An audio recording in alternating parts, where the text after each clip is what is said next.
समृद्धी महामार्गावर प्रवाशांना लक्ष्य करून दरोडे टाकणाऱ्या आंतरजिल्हा दरोडेखोरांच्या टोळीचा वाशिम पोलिसांनी पर्दाफाश केलाय। 5 आरोपींना अटक केली। स्थानिक गुन्हे शाखा आणि कारंजा शहर पोलिसांच्या संयुक्त कारवाईत दरोड्यात वापरलेली होंडा वर्ना कार, 2 नकली पिस्तूल, लोखंडी रॉड, 5 मोबाईल फोन आणि रोख रक्कम असा मुद्देमाल जप्त करण्यात आलाय। कारंजा शहर पोलीस ठाण्याच्या हद्दीत 27 जुलै रोजी बिहार येथील बँक व्यवस्थापक प्रशांत रंजन हे समृद्धी महामार्गावरील विश्रांती स्थळी थांबले असताना आरोपींनी तलवार आणि लोखंडी रॉडचा धाक दाखवत रोख रक्कम आणि सोन्याचे दागिने लुटले होते। या घटनेची गंभीर दखल घेत पोलीस अधीक्षक निकेश खाटमोडे पाटील यांच्या मार्गदर्शनाखाली पोलिसांनी तांत्रिक विश्लेषण आणि गुप्त माहितीच्या आधारे तपास सुरू केला।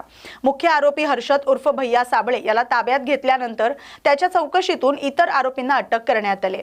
या कारवाईमुळे समृद्धी महामार्गावरील दरोड्याचा काही दिवसातच छडा लावण्यात वाशिम पोलिसांना यश आले।